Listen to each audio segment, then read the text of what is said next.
যুক্তরাষ্ট্র ভেবেছিল চাপ বাড়ালেই ইরান নরম হবে, কিন্তু ইরান যেন উল্টো বার্তাই দিল। যুদ্ধ চায় না, তবে যুদ্ধ চাপিয়ে দিলে জবাব হবে স্মরণীয়। মধ্যপ্রাচ্যের উত্তপ্ত পরিস্থিতিতে নতুন করে প্রতিদিনই সামনে আসছে ইরানের কড়া অবস্থান। এবারে তার রেশ ধরে কঠোর বার্তা দিয়েছেন দেশটির পার্লামেন্ট স্পিকার মোহাম্মদ বাঘের গালিবাফ। তিনি বলেছেন, যুক্তরাষ্ট্র বা তাদের মিত্ররা যদি আবার কোনো আগ্রাসনের পথে হাঁটে, তাহলে এমন জবাব দেওয়া হবে যা ভুলতে পারবে না প্রতিপক্ষ।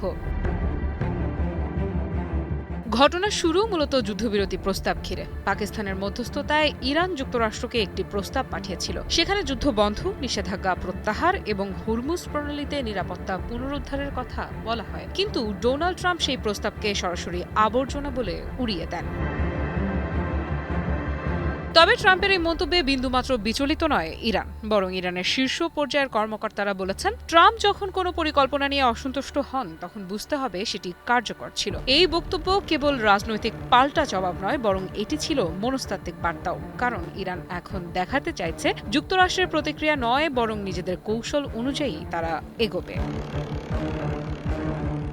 গালিবাফ তার বার্তায় আরও এক ধাপ এগিয়ে বলেন, ইরানের সশস্ত্র বাহিনী এখন পুরোপুরি প্রস্তুত। যেকোনো উস্কানি, যেকোনো হামলা কিংবা আকস্মিক আক্রমণের জন্য বিকল্প পরিকল্পনাও তৈরি আছে। আর সেই পরিকল্পনা দেখে প্রতিপক্ষ বিস্মিত হবে বলেও হুঁশিয়ারি দিয়েছেন তিনি। গত ফেব্রুয়ারিতে যুক্তরাষ্ট্র ও ইসরায়েলের যৌথ হামলার পর থেকেই পরিস্থিতি দ্রুত বদলে যায়। ইরান পাল্টা জবাবে শুধু ইসরায়েল নয়, উপসাগরীয় অঞ্চলে মার্কিন মিত্রদের লক্ষ্য করেও অভিযান শুরু করে। সবচেয়ে বড় ধাক্কা আসে তখন, যখন তেহরান কৌশলগতভাবে গুরুত্বপূর্ণ হরমুজ প্রণালী বন্ধ করে দেয়।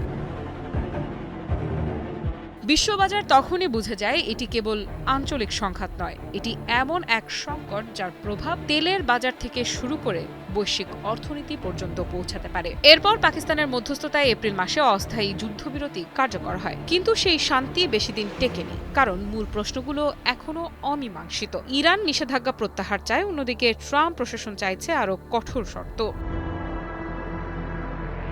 এদিকে ট্রাম্প আবার জানিয়েছেন, ইরান ইস্যুতে চূড়ান্ত সিদ্ধান্ত নেওয়ার অধিকার একমাত্র তারই। তিনি ইতোমধ্যে ইসরায়েলের প্রধানমন্ত্রী বেনিয়ামিন নেতানিয়াহুর সঙ্গে দীর্ঘ বৈঠকও করেছেন, যা নতুন সামরিক সমন্বয়ের ইঙ্গিত হিসেবেও দেখছেন বিশ্লেষকেরা। কিন্তু প্রশ্ন হচ্ছে, এই পরিস্থিতি কোথায় গিয়ে থামবে? আমি ভরসা রাখি হিরন smart water পিউরিফায়ারে।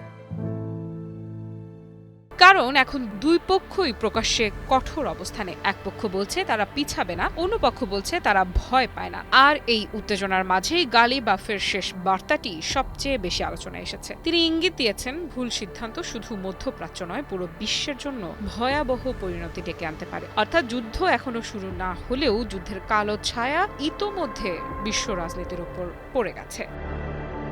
Afrida Ifra, news 24।